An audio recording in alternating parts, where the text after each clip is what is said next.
Bismillahirrahmanirrahim. I hope you all are doing well.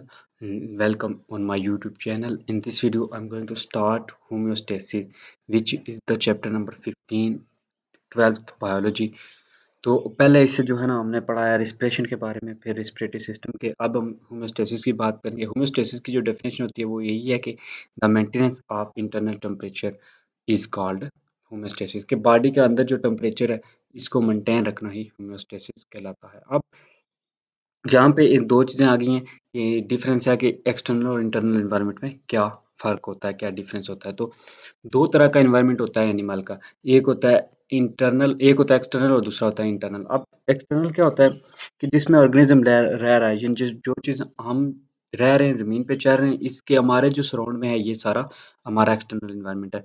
और internal environment वो होता है जिसमें हमारे टिश्यू वगैरह ऑर्गन्स प्रॉपर जो फंक्शन करते हैं, यानी बॉडी का जो इंटरनल टेम्परेचर है उसको इंटरनल एनवायरनमेंट कहते हैं, जिसमें टिश्यू लीव करते हैं। अब एक्सटर्नल जो एनवायरनमेंट है उसको मजीद वो करता है जी डिस्क्राइब के consist of varying condition of atmosphere. जो एक्सटर्नल एनवायरनमेंट है इसमें एटमॉस्फेयर आता है, मरीन और फ्रेश वाटर के। एक तो एटमॉस्फेयर आ गया जो जिसमें हम रहते हैं, यानी जो गैसों का है गिलाफ है ज़मीन के अराउंड। दूसरा जो है वो मरीन पानी, समुद्र का पानी यानी, और फ्रेश वाटर ये जो दरिया पॉन्ड वगैरह होते हैं, फ्रेश वाटर। ठीक है, तो ये हो गया एक्सटर्नल एनवायरनमेंट। इंटरनल एनवायरनमेंट में आता है जी found by the interstitial fluid और टिश्यू फ्लूइड। इंटरस्टिशियल फ्लूइड होता है जो दो टिश्यू के दरमियान में फ्लूइड होता है, और टिश्यू फ्लूइड या जो टिश्यू का फ्लूइड होता है that surround and baths all the, जो तमाम टिश्यू को सराउंड भी करता है और उसमें वो रहते भी हैं। एंड सर्कुलेटिंग बॉडी फ्लूइड्स, और जो हमारी बॉडी में फ्लूइड्स वगैरह जो सर्कुलेट होता रहता है, इर्द गिर्द जाता रहता है। ठीक है, पूरी बॉडी में जो लाइक लिम्फ और प्लाज्मा,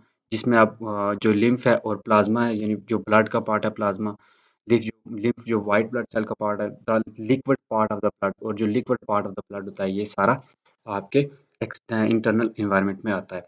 होम्योस्टेसिस, अब होम्योस्टेसिस की डेफिनेशन आ गया, is the tendency of an organism और cell to regulate its internal conditions such as the chemical composition of its body fluid so to maintain health and functioning regardless outside condition। तो वो कहता है कि यही homeostasis की basically definition यही है कि ये एक ऑर्गेनिज्म की टेंडेंसी होती है ताकि वो अपना जो इंटरनल कंडीशन है उनको रेगुलेट करता रहे जैसा कि जो केमिकल कंपोजिशन है इसके बॉडी की फ्लूइड की, ताकि हेल्थ और फंक्शन जो है वो प्रॉपर मेंटेन रहे। That's all in this video. ये थी introductory video of homeostasis. Next हम इंशाल्लाह देखेंगे ऑस्मो रेगुलेशन और difference between osmoregulators and osmo conformers.